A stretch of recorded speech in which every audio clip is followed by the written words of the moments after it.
శుక్లాంబరధరం విష్ణుం శశివర్ణం చతుర్భుజం ప్రసన్నవదనం ధ్యాయేత్ సర్వవిఘ్నోపశాంతయే. గురుబ్రహ్మా గురుర్విష్ణుః గురుర్దేవో మహేశ్వరః గురుః సాక్షాత్ పరబ్రహ్మ తస్మై శ్రీగురవే నమః.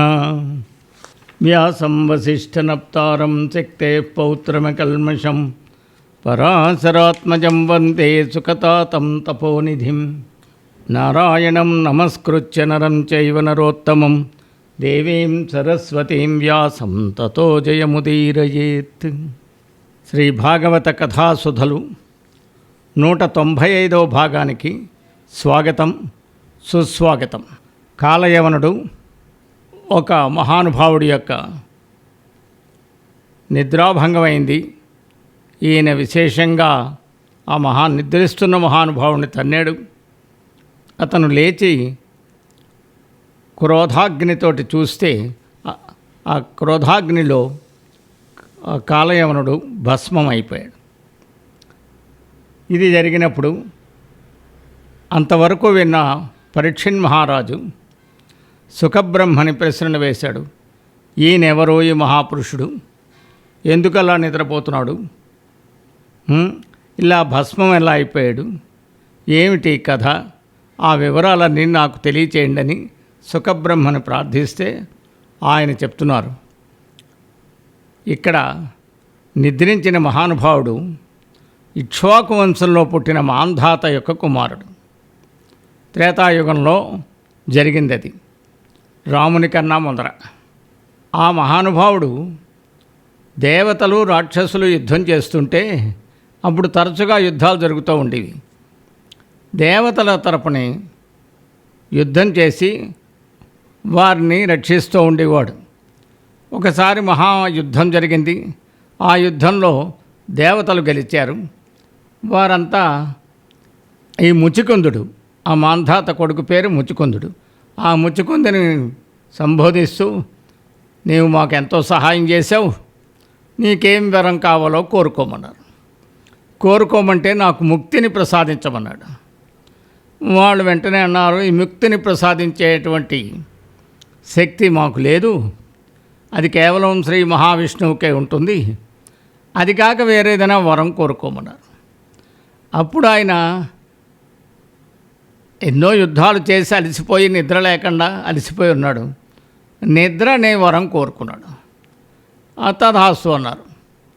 అప్పుడు ఆయన భూలోకంలో ఒక గుహకెళ్ళి ఆ గుహలో నిద్రించడం ప్రారంభించాడు. ఈ లోపున త్రేతాయుగం అయిపోయింది, ద్వాపర యుగం కూడా అయిపోతోంది. కొన్ని వందల సంవత్సరాలు ఉందేమో. ఆ సమయంలో శ్రీకృష్ణ జన్మ, శ్రీకృష్ణుడు అవతరించడం ఇవన్నీ జరిగిపోయాయి. ఇది ఆయనకి తెలియదు. ఇప్పుడు తెలిపేవారు ఎవరు? శ్రీకృష్ణుడు చెప్పాలి. ఇలా జరిగినప్పుడు ఆ ముచికుందుడు ఒక మహాపురుషుని చూశాడు. ఎప్పుడైతే కాలయవనుడు బూడిదైపోయాడో శ్రీకృష్ణుడు పక్క నుంచి బయటకు వచ్చాడు. రాగానే ఆయన చూశాడు కృష్ణుణ్ణి. చూసి ఆయన ఎవరో తెలియదు కదా ఆయనకి. అందువలన శశివో ఇంద్రుడవో విభావసుడవో చండప్రభారాశివో శశిచూడామణివో పితామహుడవో చక్రాంకహస్తుడవో దిశలన్ భూమియున్ మిన్ను నిండే నీదే నీ తేజంబు చూడంగా దుర్వశమై ఎవ్వడ వేల వచ్చి తెచ్చన్ వర్తించే ఏకాకివై. నీవు ఎవరు? చంద్రుడివా, సూర్యుడివా, ఇంద్రుడివా, అగ్నివా? ఇలాగ అడుగుతున్నాడు. లేక మహావిష్ణువో? నాకు తెలియటం లేదు. నీ కాంతి దిక్కులు నేల ఆకాశమంతా నిండిపోయాయి. ఈ తేజస్సు చూడడానికి శక్తి చాలటం లేదు. ఎవరు నీవు? ఎందుకు వచ్చావు? ఒంటరిగా ఇక్కడ ఎందుకు తిరుగుతున్నావు అని శ్రీకృష్ణుణ్ణి అడిగితే, నీ పుట్టుక వంశం గురించి నేను తెలుసుకోవాలని వచ్చాను అని చెప్పాడు. వచ్చాక ఈ విషయాలన్నీ ఆయన చెప్పినట్టే భాగవతం చెప్పింది, మనం ప్రస్తావించుకున్నాం. ఆ తర్వాత ఈయన ముక్తి గురించి ప్రయత్నం చేస్తున్నాడు. అప్పుడు ఆ వరం కోరుదాం అనుకున్నాడు. ఆ వరం కోరేటప్పటికి శ్రీకృష్ణ పరమాత్మ, నీవు రాజుగా ఉన్నప్పుడు ఎన్నో మంచి పనులు చేసావు, కానీ పాపాలు సోకని మహారాజా, భూమిపై ఉన్న ధూళికళాలు లెక్కట్టొచ్చు, కానీ నా గుణాలను పుట్టుకలను గురించి, చేతలను గురించి, పేర్లను గురించి వీటిని లెక్కించడానికి ఎవరికీ శక్తి లేదు. అంతదాకా ఎందుకు, నాకు కూడా చేత కాదు అని కృష్ణుడు తన గురించి చెప్పుకుంటూ, నన్ను వాసుదేవుడని అంటారు, కంసుడనే పేరుతో ఉన్న కాలనేమి అనే రాక్షసుని చంపాను, ఇంకా చెడ్డవాళ్ళందరినీ చంపుతున్నాను, నీవు కళ్ళు తెరిచి చూస్తే ఇప్పుడు బూడిదెప్పి అయిపోయాడే, వాడే కాలయవనుడు. నీ జన్మల్లో మునుపటి జన్మలో నువ్వు నన్ను పూజించావు, అందువలన నిన్ను అనుగ్రహించడం కోసం ఈ కొండ గుహకు వచ్చాను, నీకేం కావాలో కోరుకో అన్నాడు. ఆయన శ్రీకృష్ణుడికి నమస్కరించి, ఆయనే శ్రీమన్నారాయణుడి యొక్క అవతారముని గ్రహించి, మునుపు గర్గుడు అనే ఋషి చెప్పిన మాటలు గుర్తు తెచ్చుకున్నాడు ముచుకుందుడు. తెచ్చుకుని శ్రీకృష్ణుణ్ణి స్తోత్రం చేస్తున్నాడు.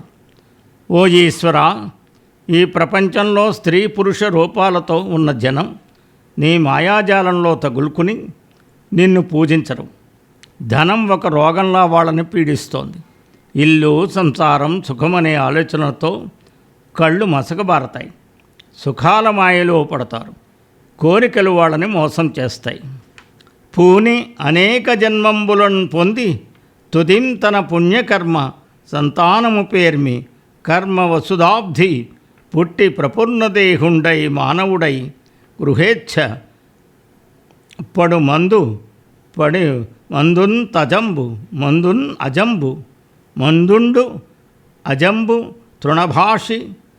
తృణాభిలాషి అయి కానకపోయి నూతన్ పడు కైవడిని పదభక్తిహీనుడై. బావి మీద ఉన్న గడ్డి పెరిగి ఉంటుంది. మేక దాన్ని చూసి తినాలని ఆశతో దగ్గరికి వెళ్ళి బావిని గమనించక అందులో పడిపోతుంది. అలాగే జీవి కూడా లెక్కలేనన్ని జన్మలు ఎత్తుతాడు. అలా జన్మలు ఎత్తుతూ చివరకు తాను చేసిన పుణ్యకర్మలకు ఫలితంగా కర్మభూమిలో పదే పదే పుట్టి మనిషిగా మంచి శరీరంతో జన్మించి కూడా చివరకు మూఢుడై నీపై భక్తి లేనివాడై ఇల్లు వాకిలి అనే మమకారంలో పడతాడు అని ఆ సృష్టిలో ఉన్నటువంటి విశేషాలన్నీ చెప్తున్నాడు. చెప్పి ఆయన స్తోత్రం చేస్తున్నాడు. ఇలా ఈ శరీరము రాజు అని పేరుతో పిలువబడుతూ రథాలతో ఏనుగులతో సేవించబడుతూ కాలక్రమంలో భయంకరమైన జంతువుల చేత తినబడడం వల్ల మలమని క్రిములతో నిండిందని బూడిదని వ్యవహరిస్తూ ఉంటారు. సంసారి అయి ఉన్న జనునకు ఈశ్వర నీ కృప ఎప్పుడు నిరయన్ కలుగు, అప్పుడు బంధములన్నీయు తెగిపోవు, బంధమోక్షంబైన ప్రాప్తమగును సత్సంగంబున నీదు భక్తి సిద్ధించు, నీ భక్తి వలున సన్ముక్తియగు నాకు సత్సంగము కంటే మును రాజ్యబంధ నిర్మూలనంబు కలిగినది దేవ, నీ అనుగ్రహము కాదే కృష్ణ, నీ సేవగాని తక్కినవి వలదు, ముక్తి సంధాయివగు నిన్ను ముట్టన్ కొలిచి ఆత్మబంధంబు కోరునే ఆర్యుడెందు. కావున ఓ కృష్ణ, సంసారంలో పడి పరిభ్రమించే వాళ్లకు నీ దయ ఎప్పుడు పూర్తిగా కలుగుతుందో అప్పుడే వాళ్ళ బంధాలన్నీ తెగిపోతాయి. బంధాలన్నీ అలా తెగిపోగానే సత్పురుషులతో సాంగత్యం ఏర్పడుతుంది. ఆ సత్సాంగత్యంలో నీపై భక్తి సిద్ధిస్తుంది. నీపై భక్తి వల్ల ఉత్తమమైన ముక్తి కూడా కలుగుతుంది. నాకు సత్పురుష సాంగత్యం కంటే ముందే రాజ్యబంధం నుంచి విముక్తి లభించింది. ఇది నీ దయ వల్లే.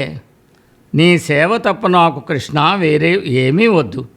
విఘ్నుడైన వాడెవడైనా, ముక్తిదాయకుడవైన నిన్ను విడిచి ఆత్మబంధాన్ని ఎవడైనా కోరుకుంటాడా అని అడిగితే ఆయన శ్రీకృష్ణుడు అంటాడు, రాజులకు అలంకారమైన ఓ ముచుకుందా, నీ బుద్ధి చాలా మంచిది.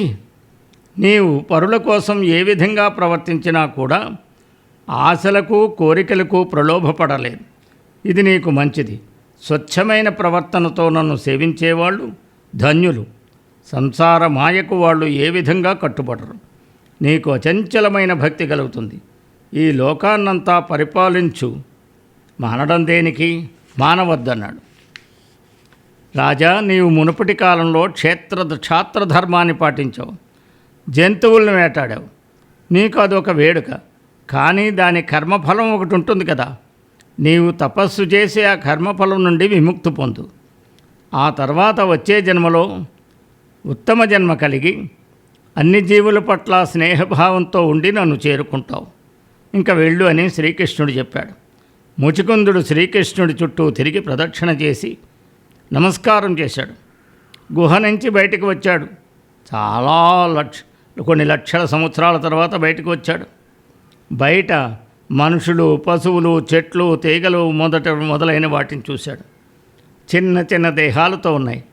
వాటిని చూడగానే ఓహో, కలియుగం దగ్గర పడుతోందనుకున్నాడు. ఉత్తరం వైపు తిరిగాడు. తపస్సు గురించి వెళ్ళాడు. సంశయాలను విడిచిపెట్టాడు. బంధాలను కూడా వదిలిపెట్టాడు. శ్రీ మహావిష్ణువుపై మనస్సు ఉంచాడు.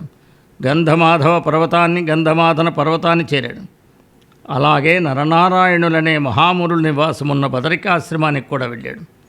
ప్రశాంతమైన మనస్సుతో శ్రీ మహావిష్ణువును పూజిస్తూ ఉన్నాడు. ఇలా ముచికుందుడిని శ్రీకృష్ణుడు వీడ్కొన్నాడు అని భాగవతం మనకి చక్కగా చెప్తోంది.